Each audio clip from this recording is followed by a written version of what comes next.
વાંચન, આપણું લોક વાંચન શરૂ કરીએ છીએ। બરાબર, આ જે પૂરક વાંચન છે એ પૂરક વાંચનની અંદર આદિવાસીની જે ભાતીગળ સાંસ્કૃતિક રીતો છે એને અહીંયા વર્ણવેલી છે કે આદિવાસીની જે લોક સંસ્કૃતિ છે એ હજી પણ એ લોકોએ ટકાવી રાખેલી છે। આપણે ક્યાંક ને ક્યાંક આપણી સંસ્કૃતિ ભૂલી ગયા છીએ। જે આપણી ભાતીગળ સંસ્કૃતિ હતી એ સંસ્કૃતિને ભૂલી અને પાશ્ચાત્ય સંસ્કૃતિ છે અપનાવવા લાગ્યા છે, જ્યારે આદિવાસી લોકોએ પોતાની હજી એ પૌરાણિક સંસ્કૃતિ છે એને સાચવી રાખી છે, એની વાત અહીંયા કરવામાં આવી છે। બરાબર, આપણો લોકવારસો જેના લેખક છે ડોક્ટર વસુ યાજ્ઞિક અને પ્રકાર છે નિબંધ।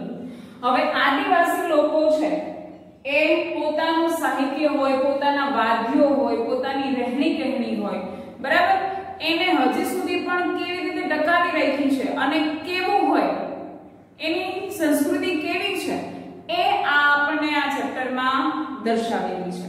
ચાલો જોતા જઈએ। પહેલા આપણે જોઈએ છીએ લેખકનો પરિચય જોઈએ છીએ અને પૂરક વાંચનમાંથી પ્રશ્નો આપણે 1 કે 2 માર્ક્સના પૂછાય છે, એટલા માટે પૂરક વાંચન સમજવા જરૂરી છે। ભલે લખીએ નહીં તો કંઈ વાંધો નહીં, પણ પૂરક વાંચનને સમજવા જરૂરી છે અને એની અંદર આવતા જે કંઈ પ્રશ્નો છે એ પણ ટીક કરી રાખજો। ડોક્ટર વસુ યાજ્ઞિક નવલકથાકાર, વાર્તાકાર, મધ્યકાલીન ગુજરાતી સાહિત્ય અને લોક સાહિત્ય તથા શાસ્ત્રીય સંગીતના અભ્યાસી ડોક્ટર વસુ વ્રજલાલ યાજ્ઞિકનો જન્મ રાજકોટમાં થયો હતો। સરકારી કોલેજમાં અધ્યાપક રહ્યા તેમજ ગુજરાતી સાહિત્ય અકાદમીના મહામાત્ર તરીકે પોતાની સેવાઓ આપી છે। નવલકથા, વાર્તા, મધ્યકાલીન સાહિત્ય તેમજ લોક સાહિત્યમાં 150 જેટલા પુસ્તકો દ્વારા ગુજરાતી સાહિત્ય ક્ષેત્રે તેમનું મૂલ્યવાન પ્રદાન રહ્યું છે। કેન્દ્રીય સાહિત્ય અકાદમી દિલ્હી દ્વારા પશ્ચિમ ભારતના ક્લાસિકલ લિટરેચરના સ્કોલર તરીકે 1 લાખ રૂપિયાના ભાષા સન્માનના યશભાગી થયા છે। બરાબર, લોક સાહિત્યના એમના પ્રકાશનોએ ગુજરાતના લોક વિદ્યા ક્ષેત્રને સમૃદ્ધ બનાવીને આ વિષયના ભારતના તજજ્ઞોની હરોળમાં બેસાડી આપ્યા છે કે ભાઈ લોક સંસ્કૃતિ આપણી જે છે એ સંદર્ભમાં એને પોતાનું સાહિત્ય લખી અને સાંસ્કૃતિક ક્ષેત્રે જે કંઈ તજજ્ઞો સાહિત્યકારો હતા એની હરોળમાં એ આવી ગયા છે એમ કે છે। બીજો પેરેગ્રાફ જોઈએ છે કે જેમાં પાઠની હાઇલાઇટ આપી છે। લેખકે પ્રસ્તુત સાહિત્ય સાંસ્કૃતિક લેખ આપણો કલા વારસો કરજો અંડરલાઈન માં નોંધ્યું છે કે ગુજરાતી આદિવાસી લોક સંસ્કૃતિમાં આજની આપણી સભ્યતા કે સંસ્કૃતિના મૂળ છે।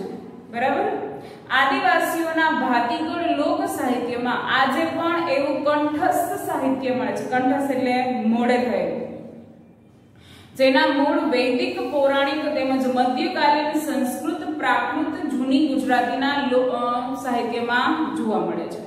પ્રસ્તુત લેખ દ્વારા 2 બાબતો આપણને પ્રાપ્ત થશે।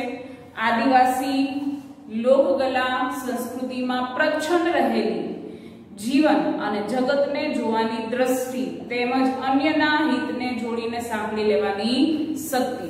આદિવાસીઓ છે એ અન્યનું હિત પહેલા જોવે છે, એમ કહે છે કે પોતાના ફાયદા માટે કંઈ પણ કરવું એવું નહીં, પણ બીજાને નુકસાન નથી જોતું, એ પણ એની સંસ્કૃતિમાં રહેલું છે। બરાબર, હવે ચેપ્ટરને શરૂ કરીએ છીએ। 2 ભાગમાં થશે એટલે આને ભાગ આપણે 1 આપીશું।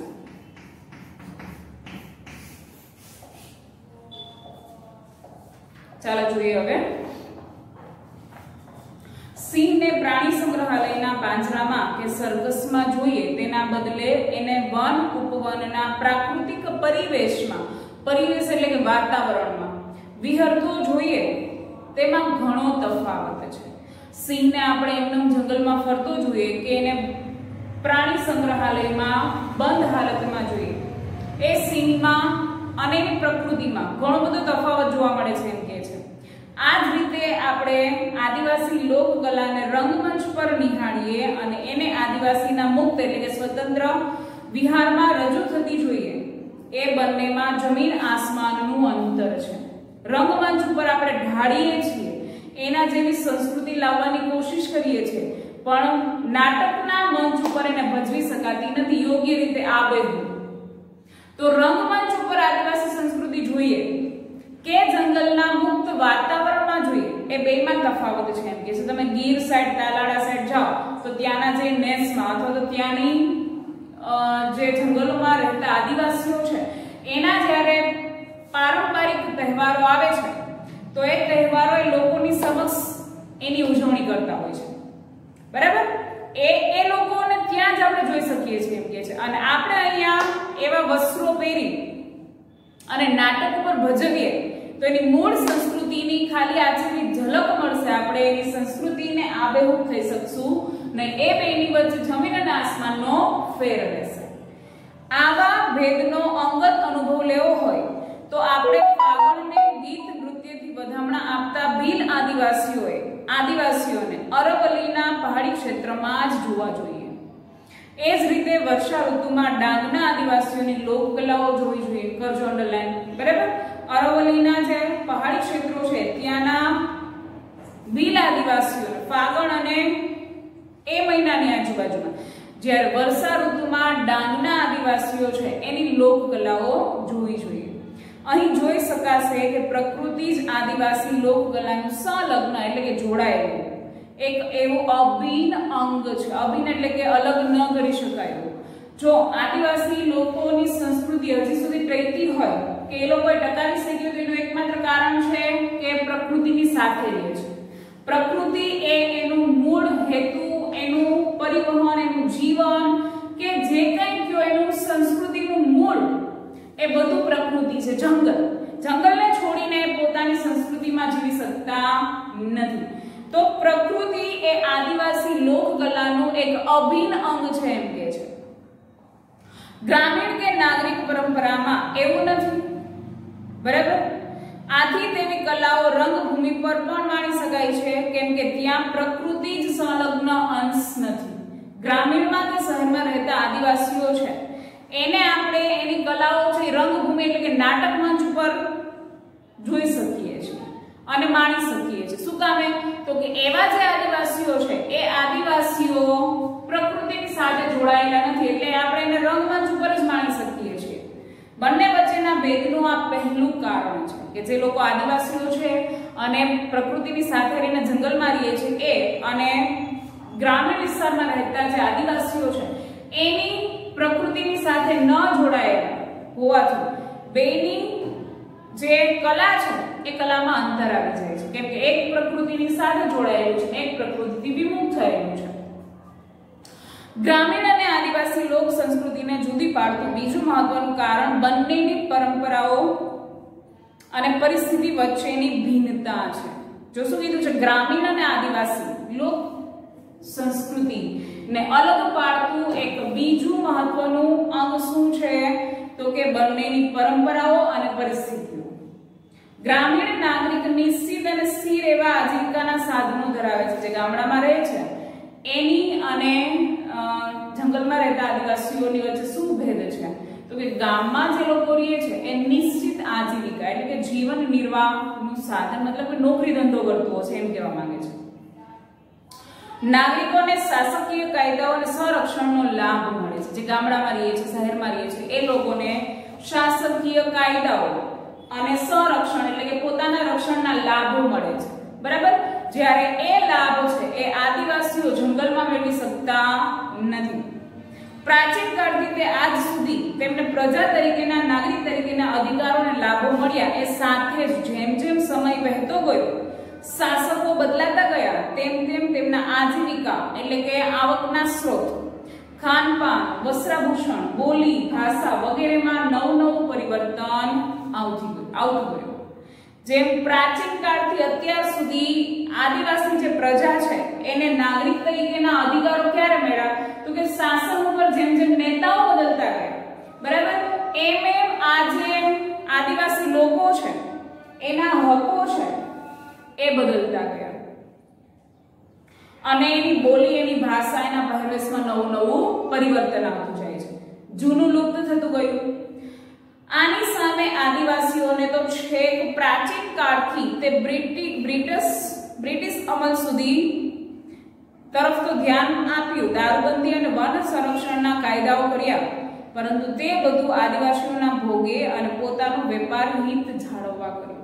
જો બ્રિટિશરોએ છે એ આદિવાસીઓ તરફ ધ્યાન દીધું, કેમ કે આગળ કીધું છે એમ કે જે કાંઈ ગામડાના નાગરિકોને કાયદાઓ અને જે કાંઈ લાભો મળતા હતા એ આદિવાસીઓને નહોતા મળતા. લાભો મળવાની શરૂઆત ક્યાંથી થઈ? તો કે બ્રિટિશરો આવ્યા ત્યારથી બ્રિટિશરોએ એના ઉપર ધ્યાન આપ્યું અને ત્યાર પછી છે એ દારૂબંધી બંધ કરાવી અને વન સંરક્ષણ, જંગલને લગતા જે કંઈ કાયદાઓ છે કાયદાઓ પસાર કર્યા. પણ શું કામ બ્રિટિશરોએ આવું કર્યું? તો કે પોતાના ફાયદા માટે, પોતાનું હિત જાળવવા માટે એ જંગલ તરફ પ્રેરિત થાય છે.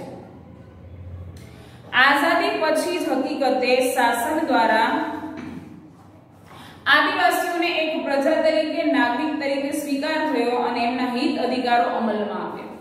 ભારતને જ્યારે આઝાદી મળી, એ આઝાદી મળ્યાના પછીના સમયગાળા દરમિયાન જ આદિવાસીઓ છે એને એક પ્રજા તરીકે, એક નાગરિક તરીકેની સ્વીકૃતિ મળે છે. ત્યાં સુધી આદિવાસીઓનું કોઈ વર્ચસ્વ શાસનકાળ દરમિયાન કોઈ પણ નેતાઓ કે સરકારોએ ધ્યાનમાં લીધું નહોતું અને ત્યાર પછી જ એના હિતો છે એને ધ્યાનમાં રાખવામાં આવ્યા. ગ્રામીણ નાગરિક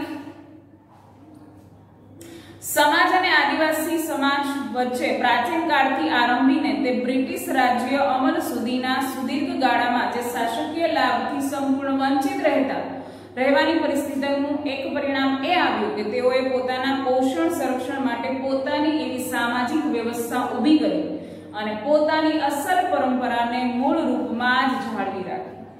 સામાજિક જે કાંઈ પરિસ્થિતિ બદલાય છે, પ્રજા તરીકે એને જે કાંઈ હકો મળે છે એ બધું મળવા છતાંય કહેવાય એટલું માંગે છે કે ગ્રામીણ ના લોકો અને આદિવાસી પ્રજા વચ્ચેનું એક અંતર એ જ છે કે આદિવાસીએ છે એને બધા હકો મળ્યા પછી પણ પોતાનું જે પોષણ છે, ભરણ પોષણ મેળવવાનું જે સાધન છે, જે આવક છે કે એને જંગલમાંથી જ બધું રક્ષણ અને આવક મળી શકે છે. એવી એને ત્યાં રહીને પોતાનો જે સમાજ અને પોતાના જે આજીવિકાનું સાધન કેળવાય એ સામાજિક વ્યવસ્થા જંગલમાં જ ઊભી કરી દે છે.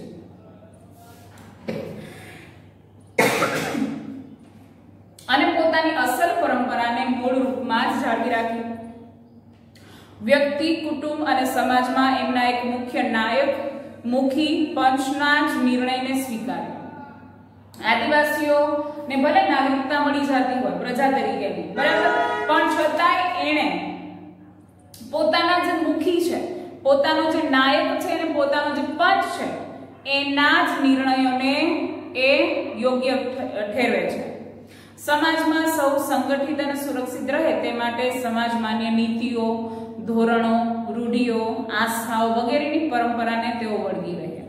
શું કામ? એટલે કે સમાજની અંદર, આદિવાસી સમાજની અંદર પોતે સંગઠિત એટલે કે એકઠા થયેલા રહે અને પોતાની જે પરંપરા છે પરંપરાને જાળવી રાખે. એટલા માટે એની નીતિઓ, એના ધોરણો કે એની રૂઢિઓ છે ને બદલતા નથી, એની જ રાખે છે.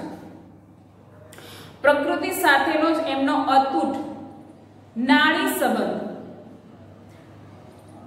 અવિચ્છિન્ન રહ્યો.